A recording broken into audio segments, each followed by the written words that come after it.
Welcome to VisualCAM for SOLIDWORKS, brought to you by MecSoft Corporation. Today we'll be introducing 3-axis milling. Before viewing this video, it is recommended that you first take a moment to complete the Mill Quick Start tutorial. You can find it, among other resources, located on the Learning dialog. From the VisualCAM main menu, pick Learning to display the dialog. The Mill Quick Start tutorial is available in PDF document format. A video version of this document is also available from the MecSoft.com website. If you would like the source files used in this video, just drop us an email at support@MecSoft.com and ask for the intro video source files. We'll be happy to send you a download link. Before starting any new CAM project, you should first perform the following checklist. First, make sure that your part is in the correct units. You can find the units displayed here on the status bar. If you need to change the units, do so before you start programming your part. You can do so by left-clicking on the Units button. Second, take a look at your part to see if it's in the correct orientation for machining. You may need to change the orientation of your machine coordinate system setup to accommodate the table of your CNC machine. Third, check the size of your part. In VisualCAM for SOLIDWORKS, you can do this by double-clicking on the stock icon under the machining job and then selecting the Copy Model Bounding Box button. This will show the length, width, and height dimensions of all visible geometry. Fourth, check the geometry type of your part. For 3-axis milling, you should have either solids or surface geometry. We will perform the following basic steps in machining this model. First, we will define the machine and the post-processor to use. Then, we'll define the machine setup, including the stock geometry, material, and work 0. Then, we'll select a tool from a predefined tool library to use for machining. After that, we will generate a 3-axis horizontal roughing toolpath. Then, we'll move on to our parallel finishing toolpath. Then a 3-axis radial toolpath with containment. We will simulate the toolpaths, post-process the toolpaths, and then generate shop documentation. Now, before we begin, I want to mention the layout of the Program tab. You will notice that we will progress from left to right. We'll start with setting the machine, then the post, setup, stock, alignment, material, and then the work 0. Only after those steps are completed do we create machining operation. Let's start by defining the machine and the machine tool coordinate system to use for this job. From the Program tab, select Machine to display the dialog. Under the Machine Tool Coordinate System tab, select the World Coordinate System button. By default, the MCS, or Machine Coordinate System, is already aligned with the WCS, or World Coordinate System, so this step is not required for this part.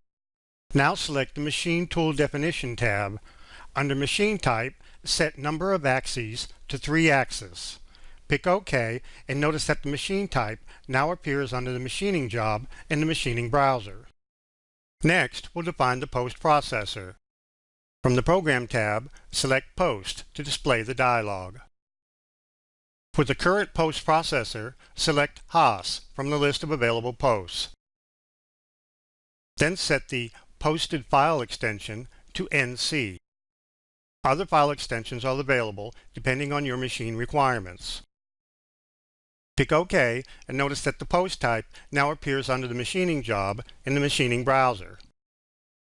Now, let's define the machining setup. If there is no setup one listed under your machining job, the system automatically creates one when a work 0 or an operation is generated. However, by default, the MCS, or Machine Coordinate System, is already aligned with the WCS, World Coordinate System, so this step is not required for this part. However, in production, you can have multiple setups and assign different machining orientations for each. In this step, we'll define the raw stock from which to cut the part. From the Program tab, select Stock, and then select Box Stock from the menu to display the dialog.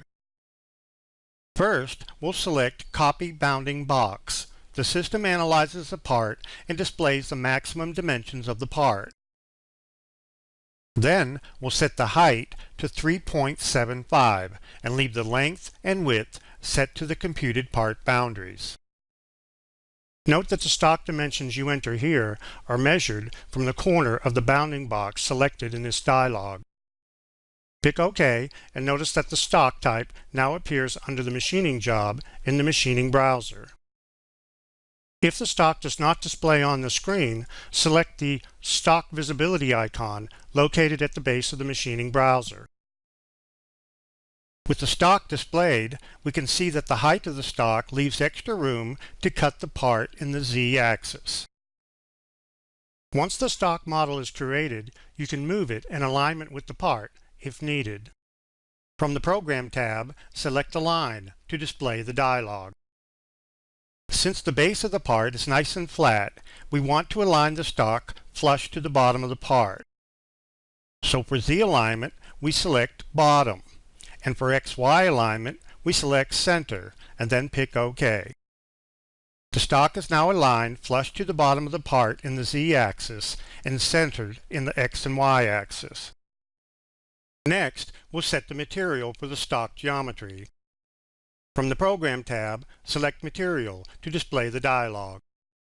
For material, select Aluminum 6061 from the list of available materials and then pick OK.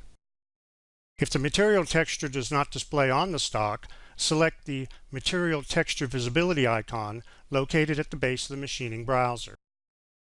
Now that the stock is aligned to the part geometry, in this step we will establish the work coordinate origin. This location defines the 0 point from which all toolpath points are interpreted by the controller. From the Program tab, select Work 0 to display the dialog. Then select Set to Stock Box. Then set 0 face to highest Z and 0 position to southwest corner. This sets the machine home to the top of the stock material and the southwest corner of the stock geometry. Pick Generate and notice that the MCS is translated and that the Work 0 now appears under Setup 1 in the machining browser. To save time, we will load a predefined tool library. From the Tools tab in the Machining Objects browser, select Load Tool Library to display the File Open dialog. We'll select the predefined tool library named 3-Axis Introduction Tutorial.vkb that we have located in the default data folder and then pick Open. If you would like the source files used in this video, just drop us an email at support@mecsoft.com and ask for the intro video source files. We'll be happy to send you a download link. The message says the two tools were added, and we see that a 1/2 inch flat mill and a 1/4 inch ball mill now appear in the Machining Objects browser. If you double-click on one of the tools, you see it displays the Create Edit Tools dialog with its dimensions and speeds and feeds parameters already defined. Here we have the 1/4 inch ball mill, and if we select the flat mill icon, we see the 1.5 inch flat mill as well. We will be using the 1/2 inch flat mill for roughing and the 1/4 inch ball mill for finishing. Now we're ready to create our 3-axis horizontal roughing operation. From the Program tab, select 3-axis and then Horizontal Roughing from the menu of 3-axis operations. This will display the Horizontal Roughing Operations dialog. By default, the Control Geometry tab is displayed first, allowing you to define containment regions. In 3-axis, this tab is basically used if you want to contain your toolpath to specific areas of the part. In 3-axis, if you do not select anything from the Control Geometry tab, the entire part is used as one containment region. This is what we want, so we'll move on. Now we switch to the Tool tab of the dialog and select the Flat Mill 1/2 inch tool from the list of available tools. Note that the tool parameters of the currently active tool are always displayed in the status bar at the bottom of the Machining Objects browser. Now switch to the Feeds and Speeds tab. Select the Load From Tool button. VisualCAM will retrieve the feeds and speeds parameters that were set when the tool was defined and associate them with the current operation.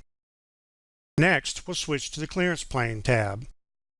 Set the clearance plane definition to Automatic and the cut transfer method to Clearance Plane. In the automatic mode, VisualCAM will determine a safe Z height for locating the clearance plane. Setting the cut transfer method to Clearance Plane will force all transform moves to be performed in this predetermined clearance plane. When this dialog is active, the clearance plane is shown on the graphic screen. Now switch to the Cut Parameters tab to control the cutting. We'll leave the tolerances set to 0.01 or 10 thousandths and leave the stock set to 0.025. This means that we will be leaving 25 thousandths of stock remaining on the part and that the actual toolpath cannot deviate from the stock height more than 10 thousandths after machining. For the step over, which is the distance the tool will move per pass in the X and the Y, we'll make it 40% of the tool diameter. You can also specify the step over by entering an exact linear distance. Now we select the Cut Levels tab and set the Step Down control to 50% of the tool diameter. We mentioned that the step over defined on the Cut Parameters tab is the distance the tool moves in the X and Y. Now, the step down specified here is the distance the tool can move in Z.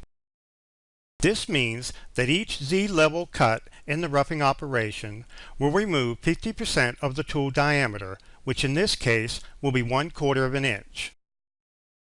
You can use the graphic illustration displayed in the dialog as a guide for what these values mean. Now we move to the Cut Levels section and we check the box next to Bottom. We don't want the roughing operation to go below a certain depth. You see that the bottom by default is set to -3.75, which is the actual bottom of our part on the table. So we'll set this to -3.5 so that we limit the toolpath to cut no lower than 1/4 inch above the table. This can be used, for example, if you have clamps that you want to avoid. Now we'll pick Generate to calculate the toolpath and display it on the graphic screen. Note that the display of the toolpath in the graphic screen can be turned on and off by selecting the toolpath visibility icon located at the base of the machining browser. With the 3-axis horizontal roughing toolpath displayed and selected, we can now select the Display Toolpath Levels icon from the base of the machining browser. This allows you to look at each Z level cut in the toolpath. You can see here that the last cut level is set at -3.5, just like we wanted. The new toolpath can now be simulated to display the in-process stock model. Switch to the Simulate tab at the top of the machining browser. Select Preferences and set the simulation model to polygonal and the simulation accuracy to fine, and then pick OK. Uncheck Simulate by Moves and adjust the slider to set the simulation speed and then select Play. If you don't want to wait for the entire toolpath, you can select Pause and then To End to calculate and display the entire toolpath simulation. Then we can select the toolpath visibility icon from the base of the machining browser to turn off the toolpath and see the in-process stock model. And there it is, and you can see that it is leaving 1/4 inch of material like we wanted. Now, with the Z-level roughing operation complete, we can move on to the finishing operation. From the Program tab, select 3-axis and then Parallel Finishing from the menu of 3-axis operations. This will create a finishing toolpath in parallel planes.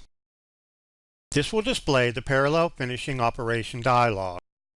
Now for the Control Geometry tab, we want to contain the finishing toolpath to the bottom profile of the part. To do this, we pick the Select Flat Area Drive Regions button from the dialog. The dialog will minimize and we'll go and pick the bottom surface of the part. Then, pressing Enter or selecting the checkmark icon will display the dialog again.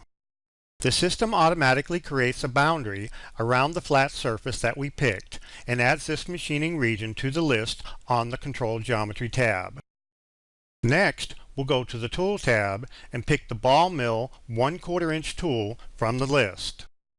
Now we'll select the Cut Parameters tab, and under Cut Control, we're going to set the angle of cuts to 45 degrees. This will set the angle of the parallel cuts to 45 degrees from the x-axis, and for the step over, we'll set it to 25% of the tool diameter. In the future, you can set this to a smaller value depending on the quality of the finish required. Now we pick Generate.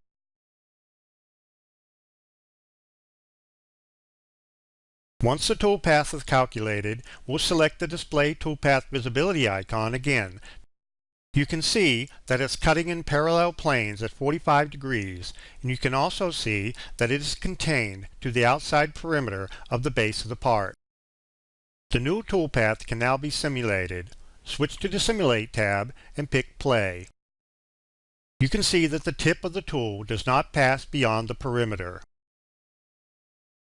You can then pick Pause and then To End to complete the simulation, and then hide the toolpath to see the in-process stock model. As we can see from the stock model, we need some additional finishing here in these two pocket features. From the Program tab, we'll select 3-axis and then Radial Machining from the menu of 3-axis operations. This will create a finishing toolpath of linear cuts that radiate out from the center of the pockets. The Radial Machining Operation dialog is now displayed. Now, for the Control Geometry tab, we want to contain the toolpath to the perimeter of each pocket feature. To do this, we pick the Select Curve Edge Regions button from the dialog.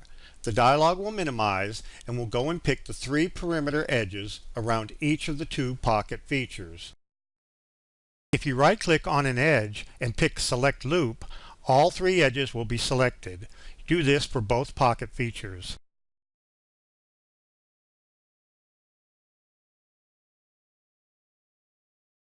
Then, pressing Enter or selecting the checkmark icon will display the dialog again. Now we go to the Tool tab and pick the same ball mill 1/4 inch tool from the list. Next we'll select the Cut Parameters tab and set the step over to 15% and then pick Generate. This creates a finishing toolpath for these 2 features. As you can see, the linear cuts radiate out from the center of the pocket, and the tip of the tool stops at the perimeter that we selected. Now switch to the Simulate tab, select the radial toolpath we just created, and pick Play to see the in-process stock model.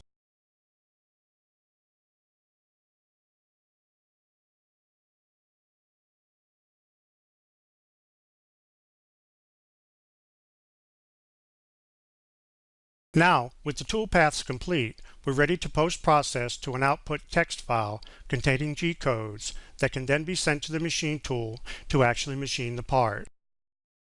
Switch back to the Program tab, select Setup 1 from the machining browser, right-click, and select Post. This will post all operations created under the setup. By default, the part file name and the setup name are appended for the G-code file name. Also by default, the posted G-code file is saved to the folder where the part file is located. Now pick Post and the G-code file is displayed in Notepad where it can be viewed or edited manually.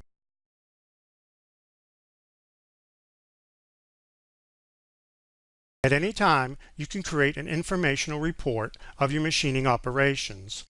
Switch to the Program tab in the machining browser. Select Setup 1. Right-click and select Information to display and print the report. This dialog provides an estimate of the machining time required for the operations in the setup. You can perform the same right-click sequence on the machining job to determine the estimated machining time for all setups. Now pick OK to close the information dialog. You can also create a setup sheet by generating a shop document. This is typically used to instruct machine operators on how to set up and machine the part on the CNC machine. Select Setup 1. Right-click and select Shop Documentation. Select Template 2 and then click Save. This creates an HTML-based shop document that can be viewed in a web browser.